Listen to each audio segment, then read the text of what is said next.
Woo! Get some!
Drop it like it's a $50 million contract from the Daily Wire.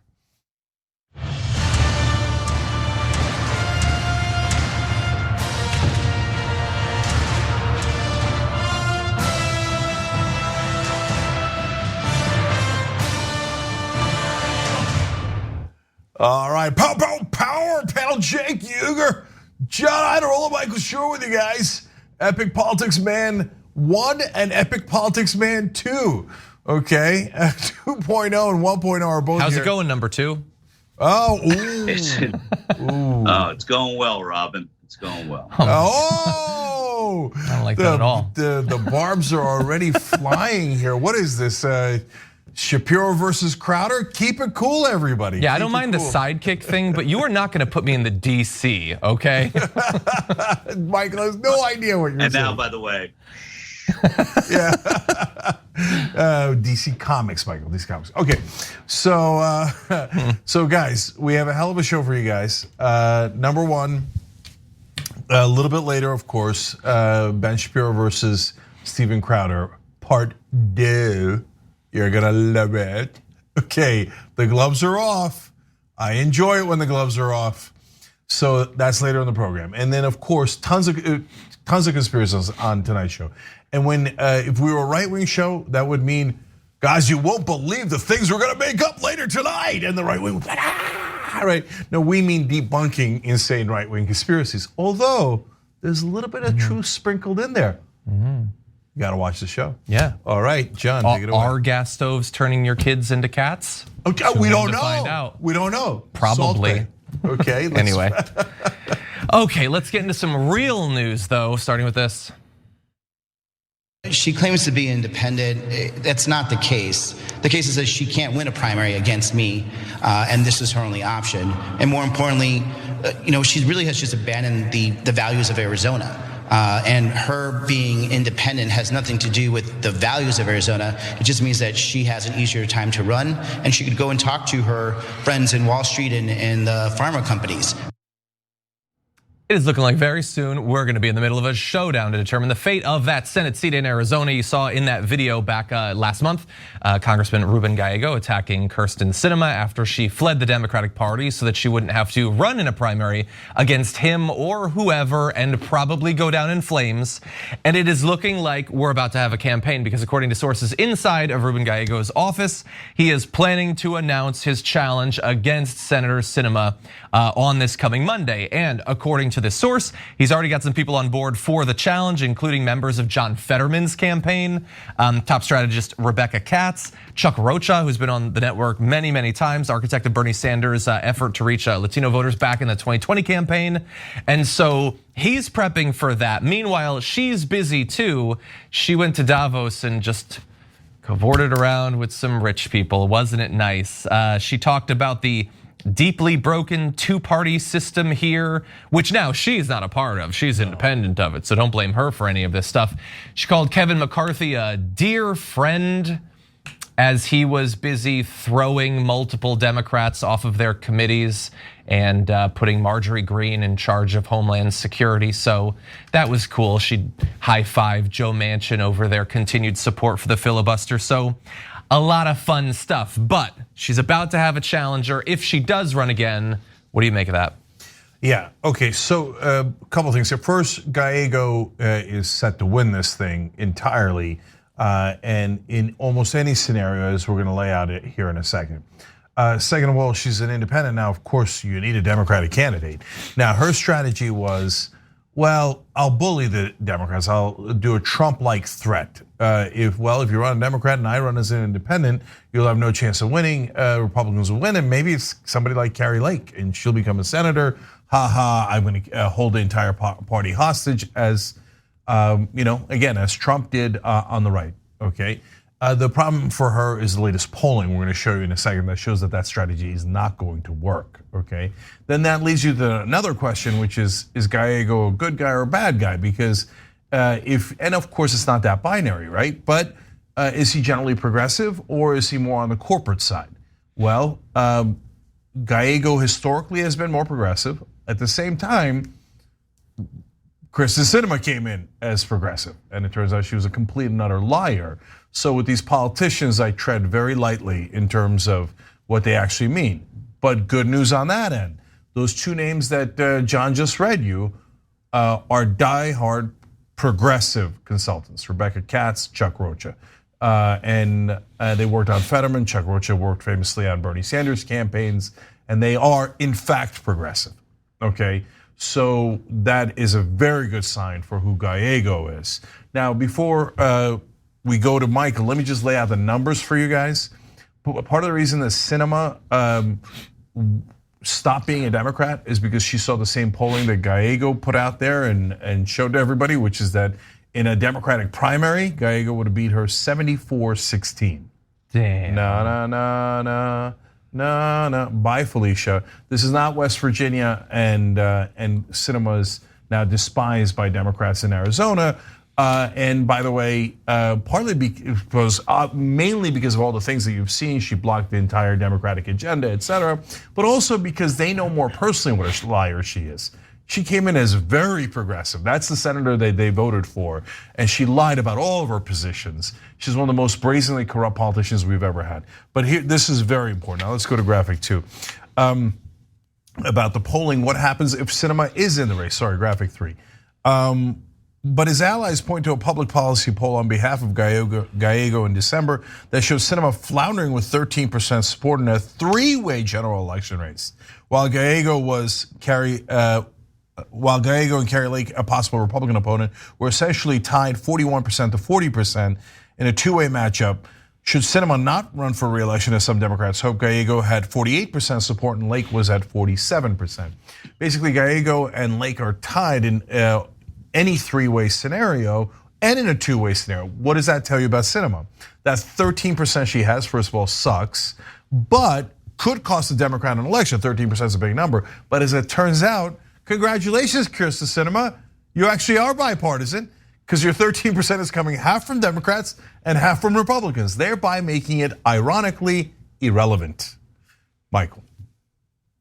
Yeah, coming too from Republicans who can't stand the Blake Masters, Carrie Lake wing of the Arizona Democratic Party. A couple of things to also point out is that Greg Stanton and other people who might have run for this seat against Sinema have cleared the way for Gallego. So you sort of have this unanimity of choice in Arizona, which is really important.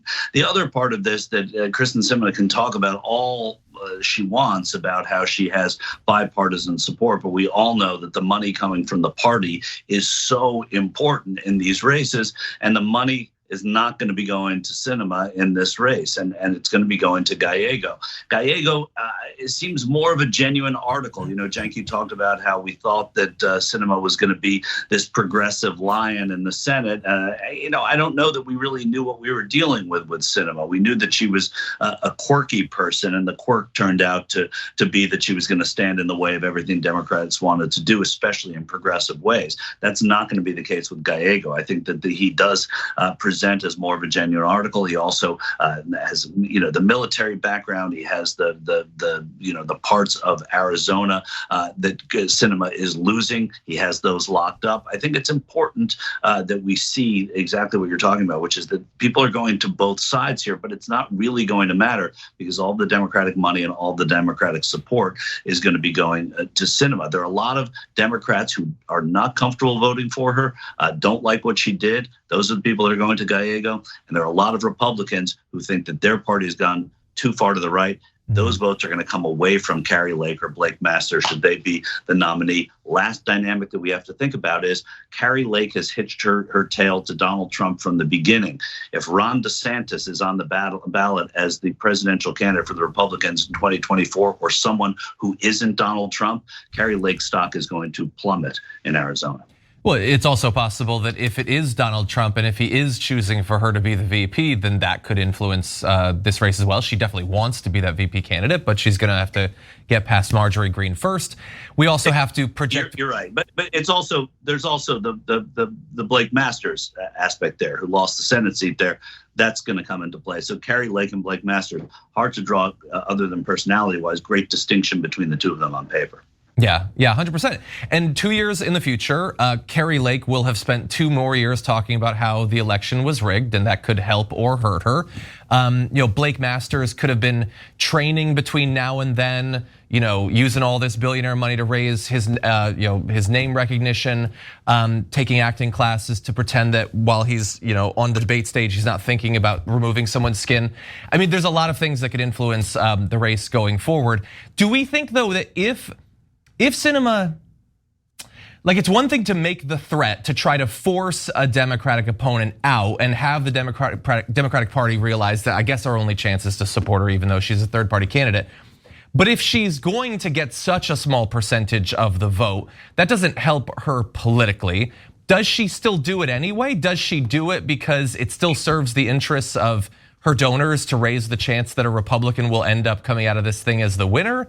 What do we think at this point our gut says about how she'll respond to this polling? Does she back out and just become a lobbyist? What does she do? So my guess on that front, Michael, I'm very curious what you think, but my guess on that front is what Michael alluded to, which is the money. So if she winds up getting a substantial amount of money, and she has a lot of friends on Wall Street, I mean, she delivered big time for them. But remember, those guys don't want to bet on a loser. They're not going to bet on someone who they think is going to get 13% and get annihilated. They don't like wasting money. So, but if somehow she can move up those polls and get some sort of momentum and get money, then she'll stay in the race. But if she gets no money at all and she's sitting at 13%, yeah, she could take an early retirement package from one of those banks on Wall Street she delivered for, and retire as a millionaire doing nothing but sitting in an office somewhere, pretending to, or actually somewhat peddling influence with her former corrupt colleagues. Yeah, I mean, I think you're spot on, Cenk. I also think that what's going to happen is as soon as she is unable to raise that money, Democrats do want to be careful with her too, because they don't want her going against Gallego and not being in the race. They don't want her, supporting the Republican not being in the race. They kind of want to play this out in as careful a way as they possibly can. And it is going to come down to money, though. If you can't raise the money, you can't win the seat. Yeah. And you can't even make the statement you want to make as a candidate if you can't raise the money. The Democratic money is not going to be going to her in droves. And even if there's Wall Street money that is given to her in the past, Wall Street money gives to lots of different candidates. They could be giving money to Krysten Sinema and giving money to Rueben Gallego. And by the way, the same pocket could be giving money to the Republican candidate too, as we know. Well, we're excited about primary challenges starting to be announced, whether it's against Krysten Sinema or we're waiting for something maybe with Biden. We'll see. But not everybody is so excited about these. The View was talking about Katie Porter's decision to launch a challenge here in California, and here's what they had to say.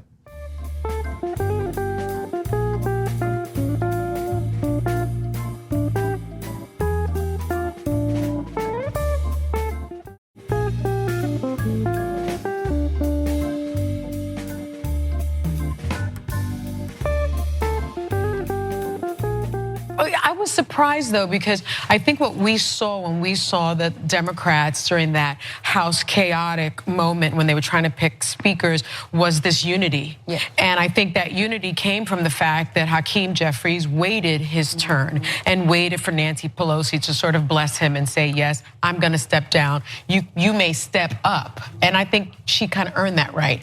And so Dianne Feinstein, she has been a lion of the Senate, and for her, even at 90, I don't know. She's put in her papers for 2024, basically saying, I'm going to run again. And so there's some tension there, and I'm surprised Katie Porter wouldn't get her blessing first. It's hard to. I understand that generally when we talk about like lions of the Senate, we're talking about people that have been there for a very long time. But just to be clear, they don't become lions just by being there for a long time. It's time in which they could have become a lion. So I don't know if it really applies to Dianne Feinstein. In any event, what Sunny Hostin is saying there is just wait your turn, don't rock the boat, work within the system, which I think is fine advice if the system likes you and wants you to have power and is willing to just transfer power to you next. There are plenty of people that the powerful have no interest in taking positions of any more power. And so sure, the Democrats could just wait for Dianne Feinstein to eventually announce she's gonna retire. And then Gavin Newsom or Joe Biden could christen who the next candidate is gonna be. And that'll be fine for them, but not for people like Katie Porter necessarily, who would like to have a shot at this thing and maybe let the people of California decide. Yeah, I take a much harsher stance on that. Why does anybody have to ask permission to run? And think about how that privileges power. Sunny Hostin on television, of course, part of corporate media, is saying, no, unless you have received permission and a blessing from those who are already incredibly powerful, you should not run for office. What an absurd thing to say. What a silly, silly thing to say. And by the way, she also does not acknowledge what everyone knows. Dianne Feinstein has some form of mental decline that is very significant. She cannot remember from 1 minute to another. How would she even know if she gave permission? Look, these are ugly things to talk about, but Feinstein and the deeply troubled people around her, because Feinstein she can't make a decision. The sick people around Feinstein who are propping her up in the Senate, they're gonna make the decision, not Feinstein. And if Feinstein did make the decision, she could change her mind the next day. But Sunny's not going to tell you that, because on television, their job is to support the powerful. It doesn't matter that it's not even Dianne Feinstein anymore. If you thought Dianne Feinstein was great in the past, and I don't, I think she was awful. I think she was a deeply conservative Democrat from one of the most progressive states in the country. I think she did almost nothing her whole career other than support corporate donors. But if you thought she was an angel and a wonderful and a lion of the Senate, this ain't her. I mean, it's absurd. It's absurd. What an illusion. What a mirage. TV's nothing but theater. And what is their purpose? Must keep the powerful in place. Katie Porter has not received permission. And by the way, of course, Katie Porter, one of the most progressive members of Congress. And lo and behold, the powerful do not give her permission. Ooh, okay, I'll take it under goddamn advisement. That makes me want to vote for her 2,000 times more. Michael, curious about your take. Okay, well, so I don't look at Sunny Hostin as the powerful either. I think of, she's on a show that gets a lot of eyeballs for a TV show now, and I think she's probably sharing a sentiment for people who don't pay close attention to politics, which is it's unseemly. This is an old woman. This is a frail woman. All of that. And nothing more, right? And I don't have a lot of space for that. And the other part of it, there's context and there's history. Dianne Feinstein wasn't endorsed by the California Democratic Party the last time she ran. You'll recall Kevin DeLeon was, and we know where he is now. Challenging a sitting senator is not something new. It's not something that should be avoided at all costs. And I don't think there's anything even indecorous about it. People have been looking at this seat for quite a while. You have Barbara Lee talking about it now. You have Katie Porter. I would be surprised personally if Javier Becerra doesn't get into the conversation as well here in California, the district attorney or and so the attorney general. And so this is part of politics, right? I mean, and look, I'm a little more forgiving to Dianne Feinstein in some regard in that she was very, very instrumental in getting an assault weapons ban passed in the 90s. But that's 20 some odd years ago, and things have changed, and she has not been a friend to any kind of progressive ideas in the Senate. And she is, a senator from California. And like you said, Cenk, her politics have become inconsistent with the politics of this state right now, which has a total Democratic control in their state houses and the people they send to Washington almost exclusively. The other part of it is, and very quickly, to compare Hakeem Jeffries and the unity. The unity was there by acclaim. Nancy Pelosi, were she to have run for Senate again or Speaker again, even though it would have been for minority leader, there would have been a lot of dissension, as there has been in the past. This is what Democrats do. Hakeem Jeffries got there by acclamation. The caucus selected him to be the minority leader. There was no effort at all to pull votes away from Hakeem Jeffries throughout that caucus. So it's not really comparable. Yeah. So last couple of things here for me. One, I don't like Democratic unity. Why do we all have to agree? It's artificial, it's absurd. And every time the media tells you that Democrats all have to agree, guess what position they tell you the Democrats have to agree to? The corporate position, the conservative position. That I have never, and so Sunny Hostin is irrelevant, right? So she's only relevant in that she is symbolic in this case of everyone on TV. Everyone on TV says you must always support the powerful, you must always unify the Democratic Party, and you must always unify the Democratic Party behind corporate conservative positions. I have never seen them, never ever say you must unify behind the progressive position. Yeah. Okay, so you're telling me that's a coincidence? That's absurd, okay? So, and to Michael's point, there's always nuance in everything. So yes, Dianne Feinstein was very good on the assault weapons ban. Yes, it was 20 some odd years ago, maybe, 25 years ago, quarter of a century. If you've been in politics for approximately 200 years, and we could point to only one thing you've done right, you might not be the lion of the Senate, okay? So, but right. Michael, last quick question. Because you have good political acumen here. I'm curious, if you had to bet right now, who do you think wins that Senate seat? Oh, I mean, it's a great look. I think if you're looking, I'm still waiting to see who joins that race, right? I want to see if Adam Schiff gets in that race. I want to see if Javier Becerra gets in that race. Right now, I think that Katie Porter would win the nomination, and I think when you win the nomination in California as a Democrat right now, you win the seat. So I would say that she would be the favorite out of the gate, even if Feinstein were to run. I would not. I would think that, but I do think she gets from fundraising, from profile, and from male voters and all of that. I think should Adam Schiff run, it changes the dynamic. Should Javier Becerra run, changes the dynamic a little bit as well. Maybe not as much. So that's where I'm looking. The other thing is Democratic unity. Sometimes it's great, right? But when you're running for office, it doesn't have to exist, right? There's no mandate about it. When you're trying to show what a mess the other side is, as the Democrats did in the speaker elections, well, it's great that they had that unity. It's great that you have unity behind certain measures, but or fighting against Donald Trump as they were able to hold together and coalesce there. But when you're talking about Democratic unity because people like someone who isn't Dianne Feinstein, that's silly. Exactly. Yeah, if you're gonna be unified around something, be unified around, I don't know, like what your voters want, what the country thinks, not about the position of one long-standing politician. Sorry, John. We could have used that unity at Build Back Better. But there, weirdly, the media didn't insist on unity. They only insist on unity when, hey, get behind Pelosi, get behind Biden, get behind the corporate agenda. So should we have unity in the Democratic Party? Well, it depends, doesn't it? What are we unifying around? And what's the circumstance? Anyone who tells you that it doesn't depend is lying to you. 100%. Well, we're gonna unify as we go into our first break. When we come back though, Team Trump is preparing a strategy for Ron DeSantis, the targeting of his southern hemisphere. We'll break it down after this.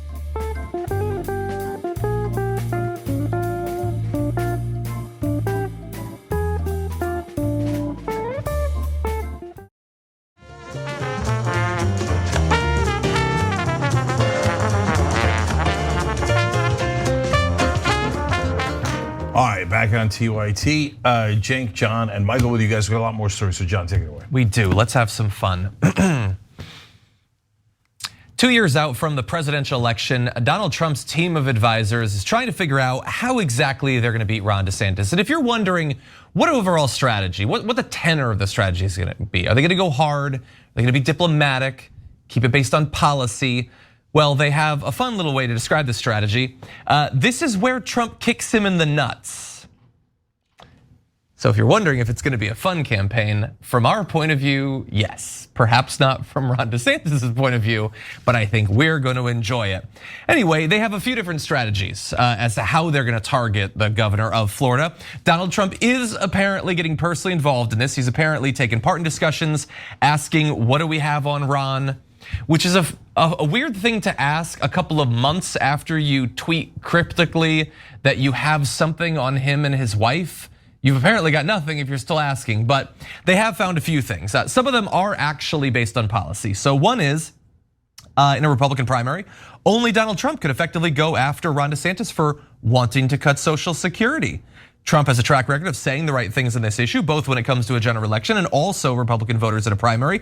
Whereas for DeSantis, his record in the House is very much of the Paul Ryan and privatized Social Security platform type, which is just not where the voters are now.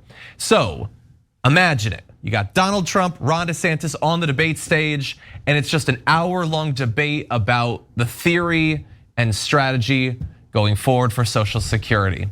I sort of doubt it, but they want us to believe that that's what it's gonna be like. They also are throwing around overall branding concepts. So for instance, Donald Trump is going to present Ron DeSantis as the establishment candidate, which if you wanted to know what the word establishment, what value it still has, the fact that the former president of the United States is gonna apply it to a person who's never been president, that seems sort of weird. But anyway, it's a mishmash of some policy, some accusations that Ron DeSantis isn't likable enough. They're really throwing everything against the wall. Michael, do you think that any of this is gonna end up actually being a focus, and what if it might actually help? I mean, things stay a focus in Trump world for a finite period of time, and then they move away from that. So I think it will be a focus for as long as the former president's able to keep it a focus, but he doesn't keep focus himself. So we'll move on to the next thing. What this will do, though, I mean, we're seeing it already, right? The Congress was just seated a couple of weeks ago. You're seeing what's going to make it very, very difficult for Kevin McCarthy and the House Majority Caucus of Republicans to govern, because they are going to be, like at a tennis match, looking back and forth between these two guys, wondering what they should support, when they should support it. And a lot of them were part of the Paul Ryan wing of the party. They weren't all Freedom Caucus members, and a lot of them think along the same lines as Paul Ryan thought. And that's going to be difficult too, when they're going to have to back one of these two people for president. And Donald Trump is going to be very demanding about early allegiance. I think you're setting yourself up for more mess by him being in this race. Yeah, so we're gonna get to numbers in a second and show you who's winning between DeSantis and Trump if the election, the primaries were today. But first, I wanna skip ahead to a Joe Scarborough clip. They were talking about it this morning because I think it's telling and I wanna react to it. So let's watch. Maybe DeSantis can take a punch. My guess is, just all of us talking right now, my guess is DeSantis says, wait a second, why do I go to the meat grinder that chewed up and spit out 16 Republicans politically? Why don't I let Trump run again? I'll serve out my term. I'll end up with 80% approval ratings among Republicans. And then in 26, I just opened my presidential campaign and I don't have to even take on deal with this, the champ. Right. I think that's probably what he's thinking in Tallahassee, because I think he knows he does not want to cross Donald Trump on a debate stage. Okay, so let me get this right. Just a couple of months ago, the midterm elections happened, all Trump's candidates lost, and everybody on TV is declaring that Trump is done and we can move on. People are having fireworks, they're having parties. Now all of a sudden, Morning Joe's is about the epicenter of the establishment as it gets. Now all of a sudden it's obvious that Trump can't be beat in a Republican primary and that DeSantis should bow out. So as you'll see in the numbers in a second, they're basically tied. All right, look, I get what Joe Scarborough is saying. I understand the logic of that political calculation. Having said that, you've either got the stomach for this or you don't. And if you're tied for, the Republican candidacy for the presidency of the United States of America and you don't run, you're a coward and you're never gonna win. Now, when you run next time, you're also gonna be scared. You're gonna be scared of, what is she gonna say? What is he gonna say? And you're not gonna win. What winners do is they seize a moment like this and they pounce on it and they deliver and they don't worry about, what about Trump? But I think that they might be right, that DeSantis might be a coward. And I know that he didn't say that, and he views it as good strategy. But I think he's scared of Trump. Yeah, I think, look, there's the possible dichotomy between whether he's done in general elections or he's done in the primary. That's one thing. And then there's the difference between, can you beat him in the primary versus what is going to happen to you during the primary going forward? Will he potentially permanently poison, the view of you for a lot of different Republicans? I would be worried if I was Ron DeSantis. I understand that they all think that he's this big culture warrior because he gives a speech about Disney that they never respond to and he seems strong or something. But if you look at his cringy little face, if you hear the weak way that he speaks, he seems like he wouldn't even be one of the more impressive ones to try to take down Donald Trump back in 2016. I think he's gonna say a couple of snippy little things when Trump isn't anywhere near him.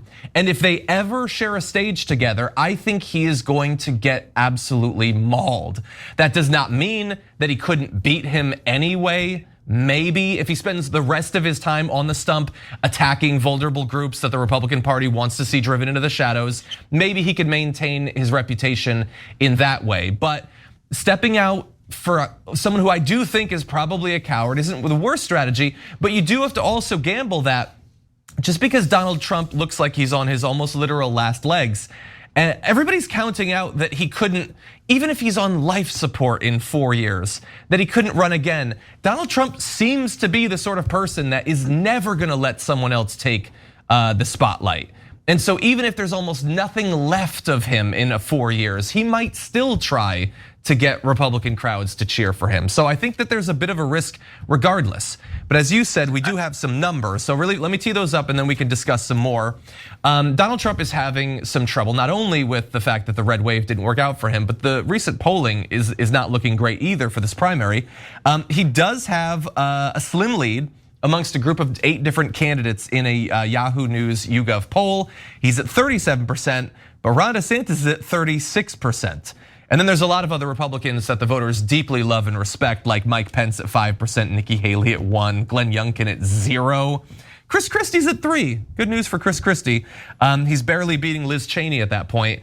So anyway, even amongst Trump voters, Trump is still only up 1 point, 40 to 39 over DeSantis, which, look, that could go either way, but it's probably not where Trump would like to be sitting at this point.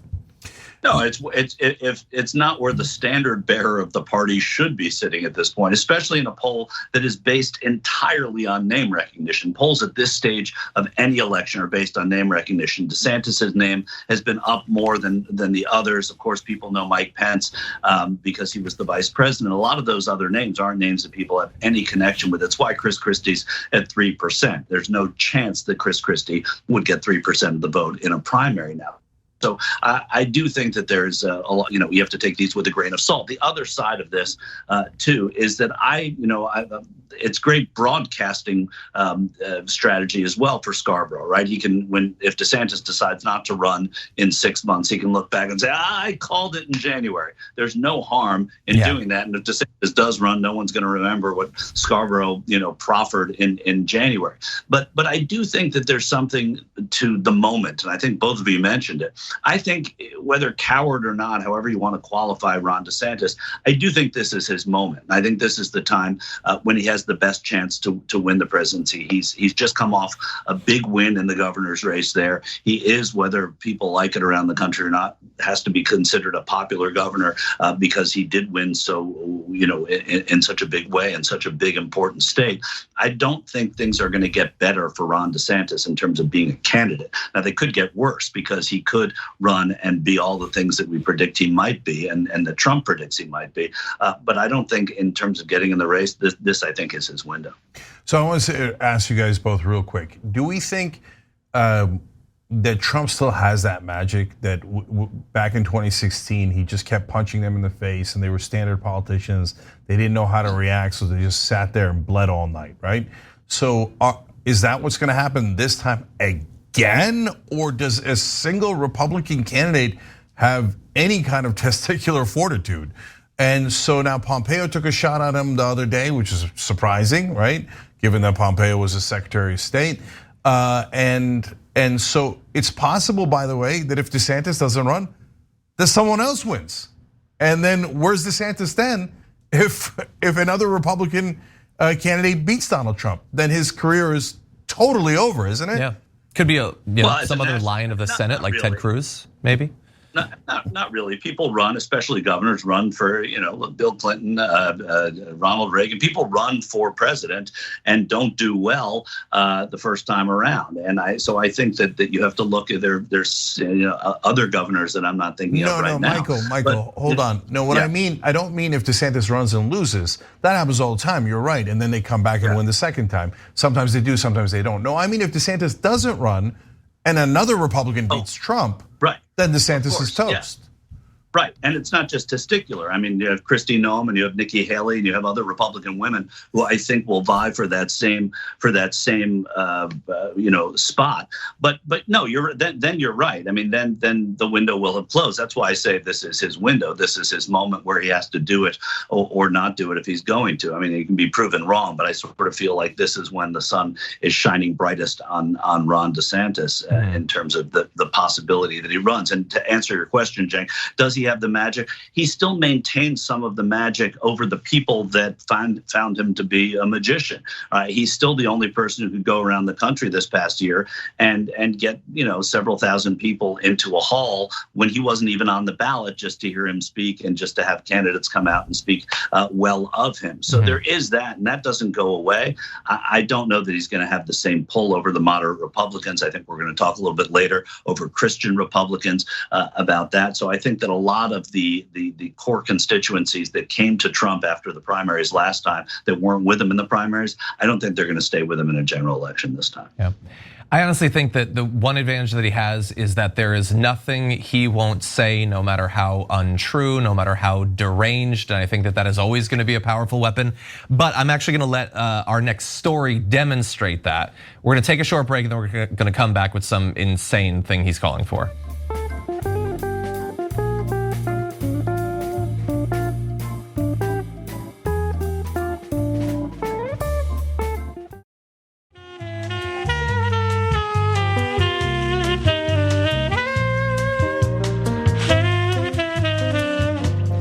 All right, back on TYT, Cenk, John, and Michael with you guys. John's got more news for us. I, in fact, do.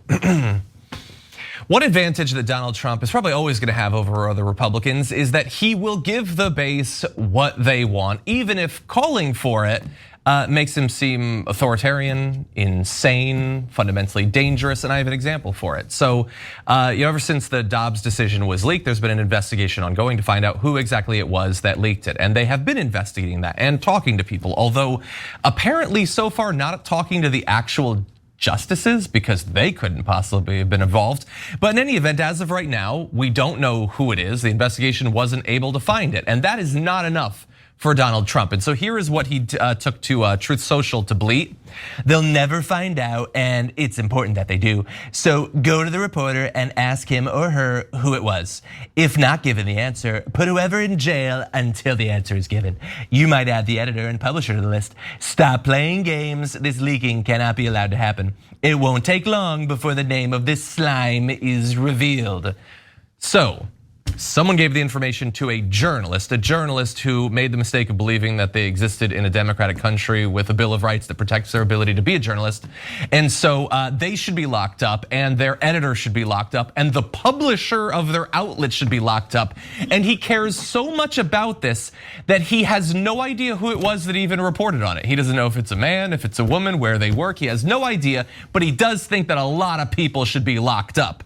And the thing is, that is crazy. That's unconstitutional fundamentally. But the right-wing base loves it. They want more reporters to be locked up. They want television hosts to be locked up.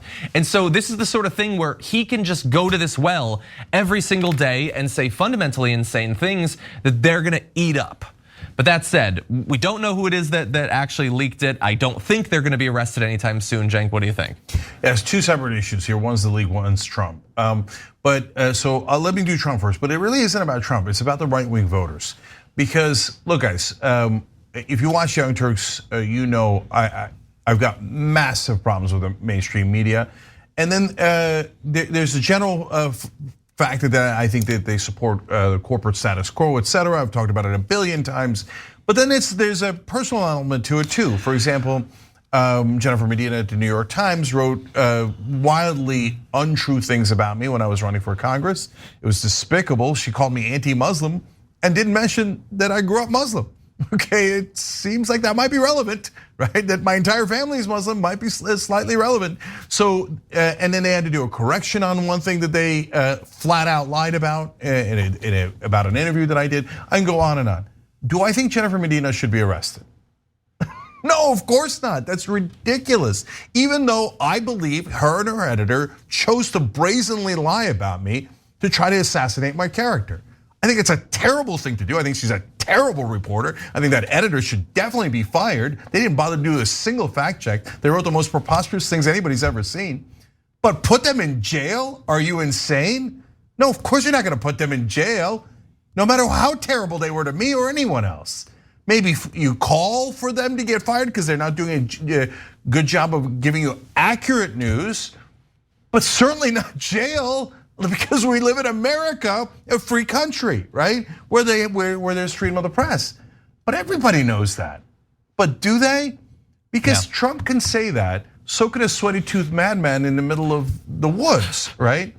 The question is, does one have a follower or have followers or not? Do they get votes or not? And the right wing has over and over again demonstrated, including in 2020, where 93% of Republicans, full well knowing what a monster and liar and psychopath and undemocratic person Donald Trump is, they voted for him. Overwhelmingly, 76 million Americans were like, that guy who hates America, doesn't believe in freedom of speech, doesn't believe in freedom of the press, has said about a dozen times while he was president how great it is to be a dictator, right? They're like, that's our boy. Because the right wing has never believed in freedom or democracy or our Constitution. All they believe in is power. I'll get to the leak next, but Michael, what do you think? Yeah, I mean, just I think you said it all, Jane. But basically, about Trump, he got where he got because of what he did to the press, creating the whole notion, the turn of phrase, fake news, which is uttered everywhere you go that he goes and places that he doesn't. So going after the press was the coin of the realm for him, and it got him the realm. And I don't think that's going to stop. And so whether it is hyperbolic like this case or have them arrested, especially when we don't know who the leaker is, it could be a member of the Supreme Court for all we know. And some people think, some smart people think that it may have been. But the point is that he had great success going after the press, blaming them for everything that's wrong in this country, and still being able to go in front of their microphones. And now also controlling a lot of that press, from Right Side News to One American News to Newsmax. So this is going to be the weapon that he wields throughout any campaign that he runs next year. So, all right, now my final point is it's Alito. Do I know that for sure? Of course not. But the great irony is, if they found the leaker, it's probably the guy who wrote the decision. In case you haven't heard that thesis before, if an opinion is leaked, it is much, much harder for the justices to then amend that opinion. Normally, they have internal deliberations, and they almost always amend a decision that was written for the majority. It's a negotiation between the different justices, okay? That's how it would normally work. And there were other justices that wanted to soften what Alito wrote for the majority, but they never got that opportunity because it was leaked. And once it was leaked, they couldn't change it at all, and it became the most extreme version of the Dobbs decision. I don't know that Alito did it. I do know that it would be the most logical culprit in this case. If a person on the left leaked the decision, they're morons. Because anyone who knows the Supreme Court knows it makes a decision far more likely to remain, not to be taken down. So I would be shocked if it wasn't Alito. Plus, Alito has no morals, no ethics. He's a classic right-winger who thinks power, power. And that's what and he's a religious nut too. So he probably viewed this as some sort of, jihad, personal jihad of his, that he's gonna get rid of women's right to choose, and they're gonna know their role and all that stuff. But if it was, and so since we don't know, we don't have the internal, evidence, and by the way, the Supreme Court saying, oops, we can't figure out who the leaker is, maybe they couldn't, and maybe they found out it was Alito, and they didn't want to ruin the institution by saying, yes, it was one of our own who leaked it because he's a piece of crap with no ethics. Yeah. So I would be shocked if they found out who it was, and if it was a Supreme Court justice, that they would actually tell the public that, whether it was a liberal or a conservative. So I don't believe John Roberts, I don't believe the Supreme Court, and the most logical leaker is definitely Alito. Yeah, unless Kavanaugh got wasted and accidentally butt dialed someone and then read it out loud by accident. I mean, there's a lot of possible Right, and he sent it to Snooki or whatever. Exactly, we can't be sure, just start arresting them just in case. Anyway, with that said, we're running out of time. We got one more topic to talk about, and it's an important one, so let's jump into this.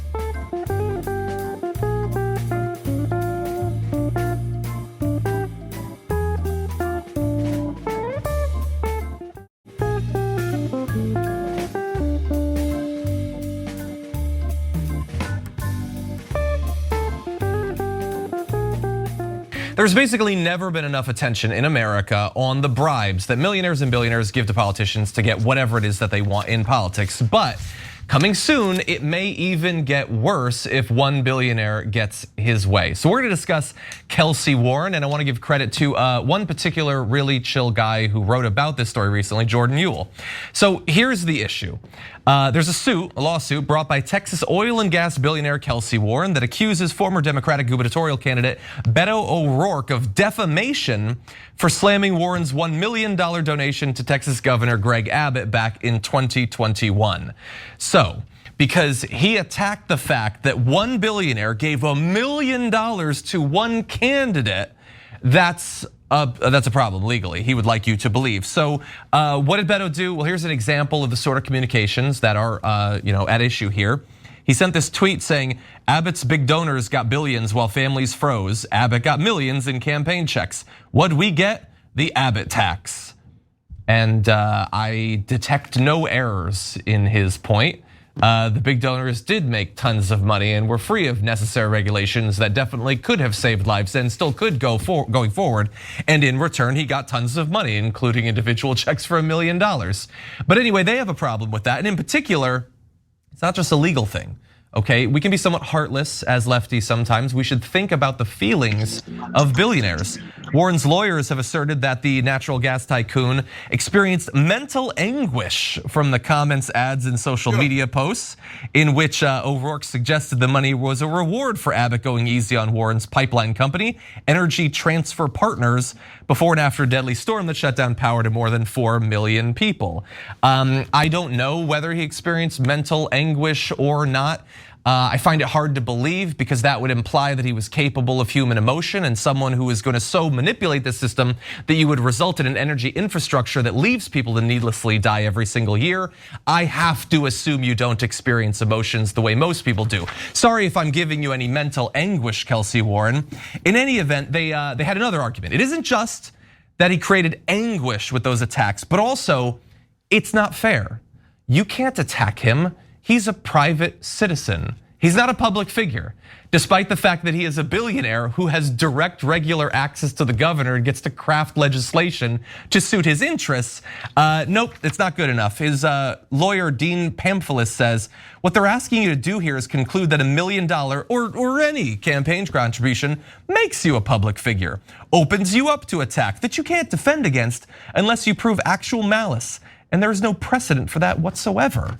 He's just like you and I, plus billions of dollars. What do you think? Yeah. So I don't mind or care about the billions of dollars. I care how they spend it. So let me break down the timeline for you guys so you understand how corruption works and how these are the poster children for corruption. So they have this terrible storm. If you guys remember, in Texas, hundreds of people die, right?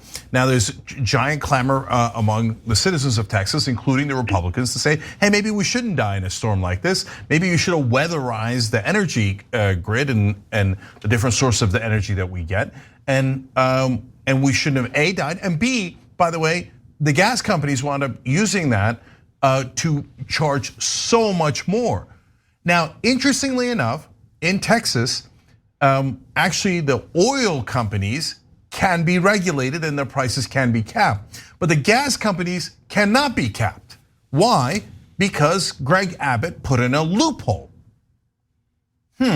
Now, how much money did Energy Transfer Partners make during that debacle? The debacle where, remember, hundreds of people died because of their mistake, all the energy companies. Well, they made $2.4 billion. They didn't make less, they made more. They made more. Now forget the fact that they didn't weatherize, that cost them money, right? So they got to get rid of their costs because they have a corrupt governor like Abbott that doesn't regulate them. So he says, who cares? There's a storm, people die. That doesn't affect my profits at all. Having to weatherize it affects my profits because it affects my costs. So they get rid of their costs, but on top of that, they have this fluctuating pricing system only for the gas companies that allowed them to make $5 billion in the middle of that emergency because of that emergency they themselves created. And of that, nearly half of it went to Energy Transfer Partners, $2.4 billion. Then what do? They paid Greg Abbott $1 million to maintain that loophole. I'm sorry, they gave him a campaign contribution. Now, rightfully, Beto O'Rourke running against Abbott said, well, that looks like a bribe, isn't it? Okay, Abbott gets $1 million, and next thing you know, he lets him off the hook. And he doesn't regulate them at all, so that they can rob you again. And that you, by the way, are you protected the next time there's a storm like that? Absolutely not, because the crooks are in charge. Now, this twist, though, guys, this case is a direct danger to democracy. I would argue that this is as direct a danger as January 6th. Because if he wins, he says, not only can I buy any politician I want through legalized bribes, but on top of that, I can sue anyone who dares to speak against me and then bankrupt them. Well, then dissent is dead. And by the way, this comes from the party who says they're in favor of freedom of speech. They say the $1 million is speech, but criticizing the $1 million with actual speech is not speech. It should not be allowed. That Beto O'Rourke should shut up about corruption, and if he ever dares talk about corruption, he should be bankrupted.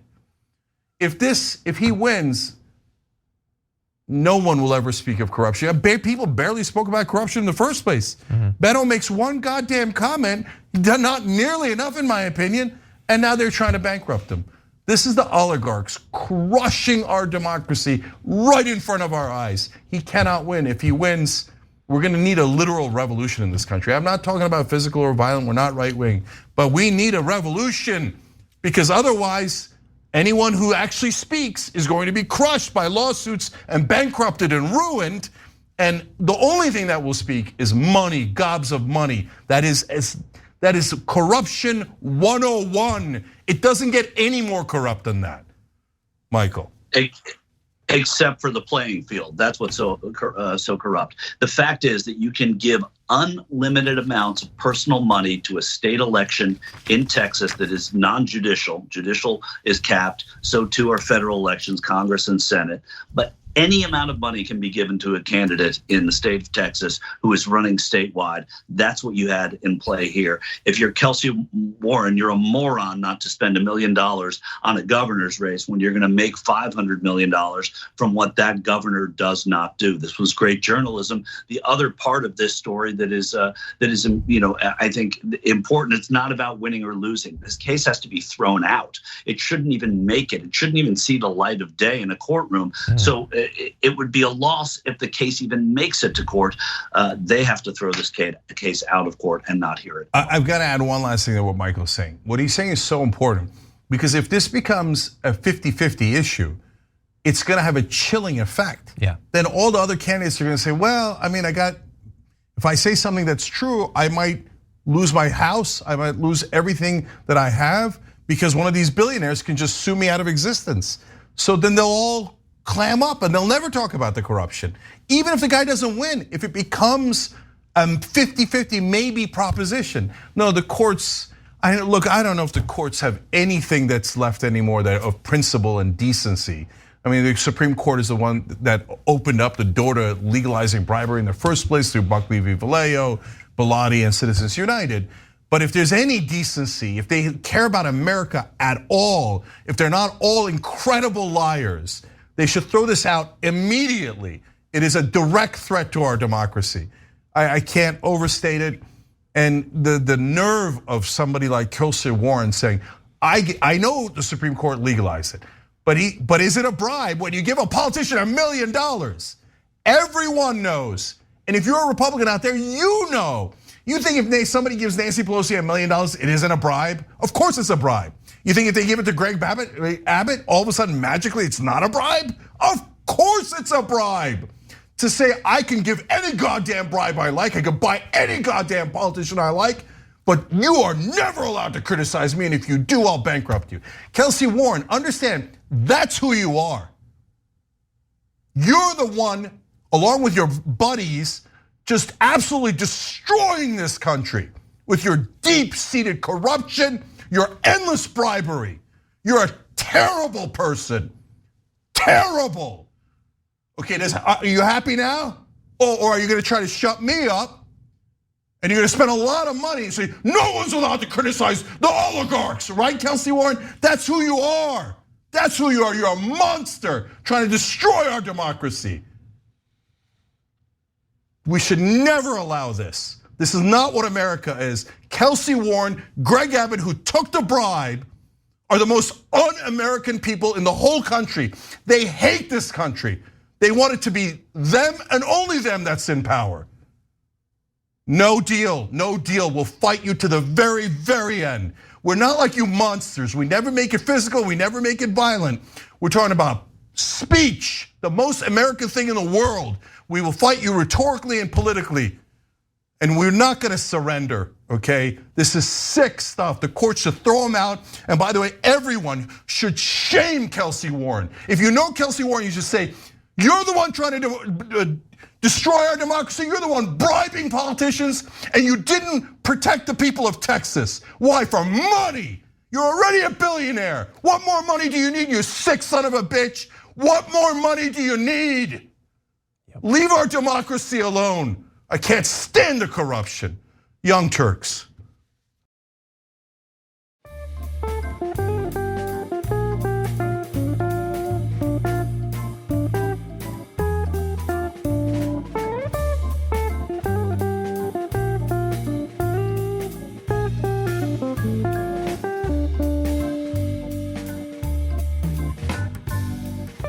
Thanks for listening to the full episode of The Young Turks. Support our work, listen ad-free, access members-only bonus content, and more by subscribing to Apple Podcasts at apple.co/TYT. I'm your host, Cenk Uygur, and I'll see you soon.